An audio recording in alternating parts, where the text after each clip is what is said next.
इस बार बिल्कुल ठीक पड़ा है। बिजनेस को ऑटो पायलट पे कैसे लेके जाऊं? ऑटो पायलट क्या होता है? वो पायलट जिसका जहाज ऑटोमेटिकली अपने आप उड़ने लग जाता है। अब उसको कुछ करना नहीं पड़ता जहाज उड़ाने के लिए, और वो आराम से बैठ करके सैंडविच समोसा बर्गर खाता है, जहाज अपने आप उड़ रहा होता है। क्या आपके बिजनेस में ऐसा हो सकता है?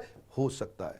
बिजनेस ऐसे ही तो ग्रो करते हैं। आपको क्या लगता है मोटा भाई अंबानी अपने जाकर के खुद थोड़ी जियो का सिम बेच रहा है? बिजनेस ऑटो पायलट में ग्रो कर रहा है। मोटा भाई अंबानी बैठा है अपने वाले बड़े वाले सबसे बंगले के अंदर में आराम से और हंस रहा है, हा हा, बिजनेस अपने आप ग्रो कर रहा है। ये कैसे होता है? सीखना चाहते हैं? इसके बड़े सारे सिस्टमैटिकली स्टेप्स हैं।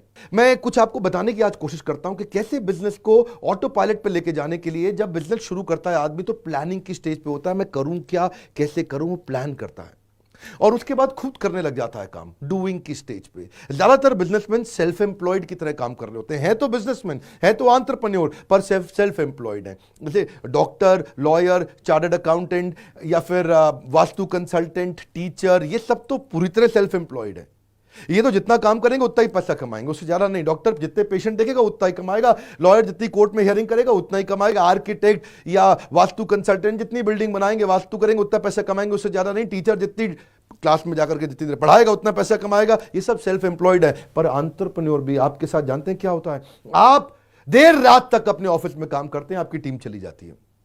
आप संडे को भी काम करते हैं, आपकी टीम चली जाती है। आप थक रहे हैं। आप काम पता है किसके लिए कर रहे हैं? अपने एम्प्लॉइज के लिए काम कर रहे हैं। आप काम कर रहे हैं अपने सप्लायर, अपने कस्टमर्स के लिए। आपको तो पैसा बचता ही नहीं है। हो रहा है ऐसा? नहीं हो रहा आपके साथ। आप मेहनत बहुत कर रहे हैं लेकिन सारी मेहनत आपकी तनख्वाह में बढ़ जाती है, खर्चों में निकल जाती है, आपके पास कुछ बचता नहीं है और आप मेहनत में ऐसे ही लगे रह जाएंगे। इसको बोलते हैं ऑपरेशंस में फंसना। जब घूमोगे गोल गोल, छूट जाएगा बड़ा गोल।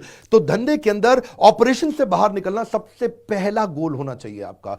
ओयो के फाउंडर रितेश अग्रवाल का कहना है कि मैं हर समय ऐसा आदमी ढूंढता हूं अपनी कंपनी में जो मेरा काम कर ले ताकि मैं कोई और काम कर लूं। नहीं समझे? मैं दोबारा बोलूं। ओयो के रितेश अग्रवाल कहते हैं मैं हमेशा कोई ऐसा आदमी ढूंढता हूं जो मेरा काम कर ले जो मैं कर रहा हूं, ताकि मैं कोई बड़ा नया काम और करूं, जिसको बोलते हैं ग्रोथ ओरिएंटेड वर्क। आप क्या कर रहे हैं? गोल गोल घूम रहे हैं, ऑपरेशंस में फंसे हुए हैं। सुनिएगा, प्लानिंग के बाद आता है डूइंग, जिसमें आप खुद करते हैं। लेकिन अगला स्टेज है एनेबलिंग। अब आप मैन पावर बिल्ड करते हैं। जिसको आप एनेबल करते हैं, आप उसको ट्रेन करते हैं कि भाई वो आपके बिहाफ पे काम करे। शुरू में आपका 50, 60, 70% काम करेगा, लेकिन एनेबलिंग के बाद क्या आता है? मॉनिटरिंग। अब उसके काम को ध्यान से मॉनिटर करें आप।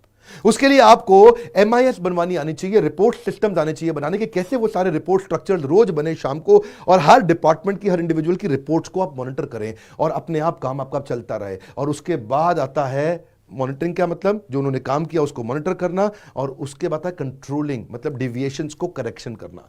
जो भी डिविएशन हो रही है उसकी करेक्शन करना। ये सारे स्टेप बाय स्टेप कैसे इंप्लीमेंट किए जाते हैं मैं अपनी ट्रेनिंग प्रोग्राम्स में डिटेल में समझाता हूं। हम एक कोर्स रन करते हैं जिसका नाम है एवरीथिंग अबाउट एंटरप्रेन्योरशिप। दुनिया का सबसे अफोर्डेबल कोर्स और दुनिया के सबसे पावरफुल ट्रेनर, ये कॉम्बो किधर नहीं मिलेगा।